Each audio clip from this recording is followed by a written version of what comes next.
Pati tuyokutuma omugole Masaka. Tutuuke Masaka mu town.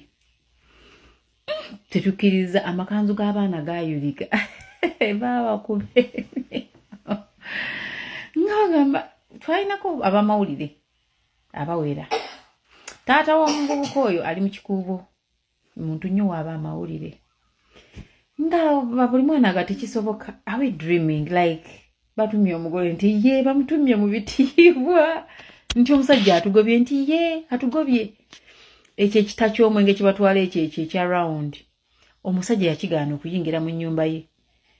Yakigaana era literally ndoza mu bwangu oluggi luba terugguddwa. Bagamba si kyekiggulo oluggi. Abasajja b'e Masaka atabatya nze mutya. Muli babi. Kati nange nga tukola tutya nga tutuuka Masaka mu town nga buli muntu agamba this is not true, this is a joke, it's not a joke. Nga tunga muwogezi wafe atugamba tusoke tukungane tugwemu ekiwuggwe tetuvuga motoka nga tukakuka because nga bagamba this boy was from a rich family and he was also well off. Nga batugamba abantu abamu musule Masaka abali ready to sleep in Masaka slept in Masaka but some of us traveled kubanga twali tukozesebwa nga tulina okudda ku mirimu. Kati munnange nga tubeera mu Masaka twamusimbula mu fereti nga jamu agwereddeyo ddala nga bagamba wali kyengera tujja kuba tuyita mu buyisi nga tutuulamu kaawo tulina hoteli mu twatuula bwe twasula amagenda nti naye mmwe kyemundabye kyemulabye nga buli omu awulira nga aloota. Taata w'omuwala yatugoba n'atugamba yita tuwadde mwana we era bwe mumutwala nga eri batuukako mwenna mmwe mumanyi. Mama omuwala nga agamba abaana be badduke. Maama mu baana bonna be yazaala mu maka ago abo babiri bokka taata baataakozesa. Abasigadde yabakozesa. To the point nti first born wa maama yalina omwana mu taata. Nga alina taata jjajja. Jjajja daddy. Ne bannaye. Nga tubyegeyamu nga family egamba. That time bali batugenda mu mawulire. Temubyogerako mu mawulire banange mutusaasire.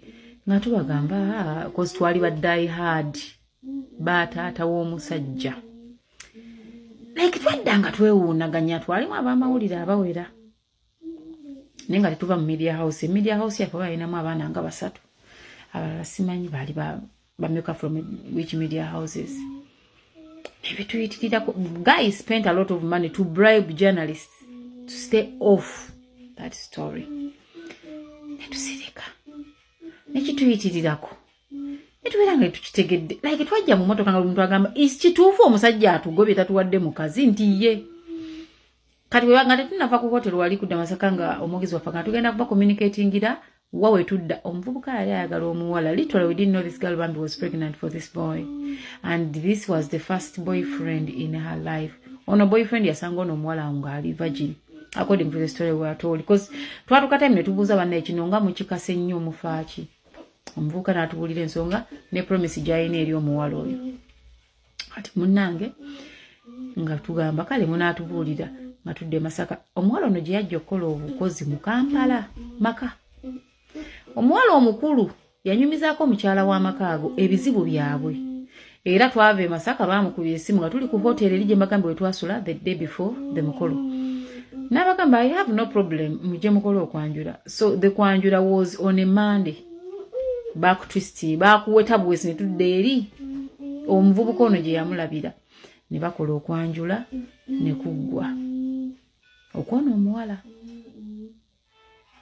bwe twakola okwanjula because they were coming in town siwala bwe twali tugenda Masaka twatambula bulungi era twatuuka bulungi naye okutambula kw'omu kibuga okujja mu kibuga okwanjula bwe kwali mu ttagali be batomera simaya be bakoze batya like ng'emboozi ziri awo nga byonna byonna olabye ddala sitaani buki busitaani. Omukyalo ono yamukuza Bambi nakkiriza bakole omukolo ne bagukola mu kizungu emakindi awo. Bakola omukolo ne guggwa. Taata n'alayira n'abagamba oyo omwana talijja kubazaalayo mulimba. Baatunyumiza omusajja bye yakola omwana owuwe gwe yeezaalira okuva mu ntumbwe ye.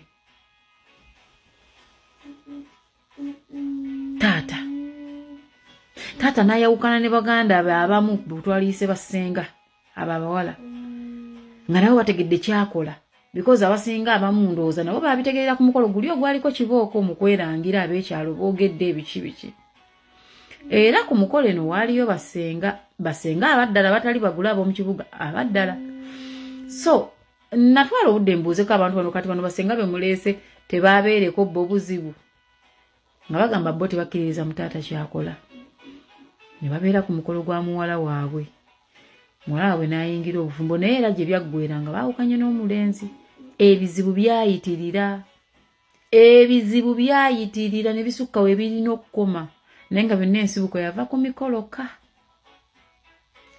mikoloka taata we yalayira tali bazaala talifuna mirembe mulirye enfuufu banange omuvubuka agenda okulaba nga agenda kulya nfuufu omuvubuka nga babaana gwe bafuna be bavaamu n'awulira nga akooye so omuvubuka teyakoowa muwala simply because nti omuwala alina empisa embi oba omuwala yayenda nedda omuvubuka yate omuwala olw'ebizibu ebingi ebyafubutuka mu famire y'omuwala eka mu biseera by'emikolo ng'ate bikolebwa bakadde be njagala okulaga nti tugamba abantu babi ab'ebbali ne tubuusa famire amaaso famire embi ezisinga naye si bonna mulimu abalungi naye ng'oli asinziira nno okukola bino byonna ebibi ye taata azaala omwana simply because omwana yagaana otuukiriza akalombolombo keeka ak'okwebaka ne taata we era ye ng'ali so proud nga taswala